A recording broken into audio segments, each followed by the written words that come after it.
আপনারা সবাই জানেন আমাদের দেশে ওভারনাইট হাজার হাজার এরকম টমটম বা অটোরিকশা ব্যাটারি চালিত রাস্তায় নেমে গেছে। ইন্টারিম গভর্নমেন্টের সময় তারা একটা উদ্যোগ নিতে চেষ্টা করেছিল।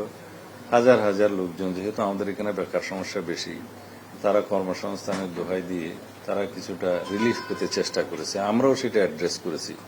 এখন তাদেরকে অন্যভাবে রিহেবিলিটেট না করে, পুনর্বাসন না করে যদি আমরা হাজার হাজার লোকজনকে ওভারনাইট বেকার করে দিই, এটাও একটা সমস্যার সৃষ্টি হবে। সেই জন্য আমরা চেষ্টা করছি তাদেরকে যাতে মেট্রো এরিয়ার বাইরে অন্যভাবে প্রোভাইড করা যায়, বেকারত্ব সৃষ্টি না হয় আর আমাদের ট্রাফিকের কোনো সমস্যা না হয়। সামনে যে মিটিং হবে, আপনার যে ডায়ালগ হবে, সেই ডায়ালগ কোন কোন ইস্যুগুলো আপনারা রেজ করবেন? আর সেকেন্ড একটা কোশ্চেন হলো যে বিজেপি সীমান্ত ইতিমধ্যে ঘুষব্যাট সহ বেশ কিছু জোরালো ভূমিকা পালন করছে। এই ইস্যুগুলো কি আপনারা এখানে রেজ করবেন কিনা, মাদক সহ এবং অন্যান্য যেই না, বিজিবির ডিজি পর্যায়ের যে মিটিংটা হবে এটা আমাদের একটা সবসময় রেগুলার ফাংশন, প্রতি বছর হয়। একবার এই সাইডে হয়, আরেকবার ওই সাইডে হয়। এখানে বর্ডার ইস্যুস গুলো অ্যাড্রেস করা হবে, উভয় পক্ষের কি কি সমস্যা আছে এবং কিভাবে হয়, এটা রেগুলার ইস্যু। এখানে সংশ্লিষ্ট সব বিষয়গুলো উত্থাপিত হবে। আমাদের এখনো সবচেয়ে বেশি কনসার্ন যেটা আমাদের বর্ডার ক্লিন, একটা পর্যায়ে বলছে যে আমাদের এটা শুনবে এবং এটা কোনোভাবে আপনারা এটাকে তফাৎ করবেন না, খুব শক্তভাবে বলছে। কিন্তু বর্ডার ক্লিনটা তো এখনো চলমান আছে, চলছে। আপনারা যেটাকে বর্ডার কিলিং বলছেন সে সম্পর্কে যদি আপনারা বিস্তারিত জানেন তাহলে খুশি হব। বর্ডার কিলিং হচ্ছে যদি অন্য দেশের বাহিনী কর্তৃক আমাদের সীমান্তে অথবা জিরো লাইনে এসে যদি কিলিং করে, সেটাকে আমরা বর্ডার কিলিং বলতে পারি।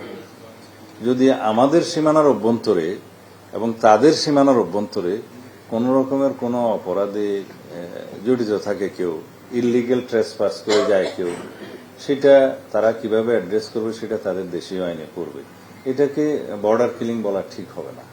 আচ্ছা, মাননীয় মন্ত্রী, একটা বিষয় যে বর্ডারের ব্যাপারে, এই যে পশ্চিমবঙ্গে নতুন বিজেপি সরকার আসার পরে দেখা যাচ্ছে বর্ডার এলাকায় বিপুল সংখ্যক বাংলাদেশি নাম করে তাদেরকে বর্ডারে করা হচ্ছে এবং তাদেরকে পুশিং করা হবে। এই ব্যাপারটা আপনারা কিভাবে? আমরা এগুলো শুনতে পাচ্ছি। বর্ডারে আমাদের বিজিবি অ্যালার্ট আছে। আমরা যে কোনো রকমের ইলিগেল পুশিং বা পুশব্যাক এগুলার বিপক্ষে।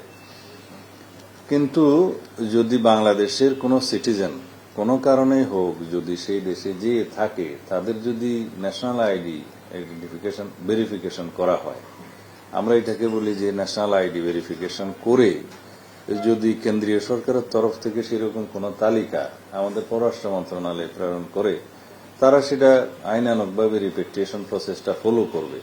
সেরকম কোনো বিষয় আমাদের কাছে এখনো পর্যন্ত পেন্ডিং নাই। যদি অতীতে পেন্ডিং থাকে, সেটা অবশ্যই সেভাবে লিগেলি অ্যাড্রেস করা হবে।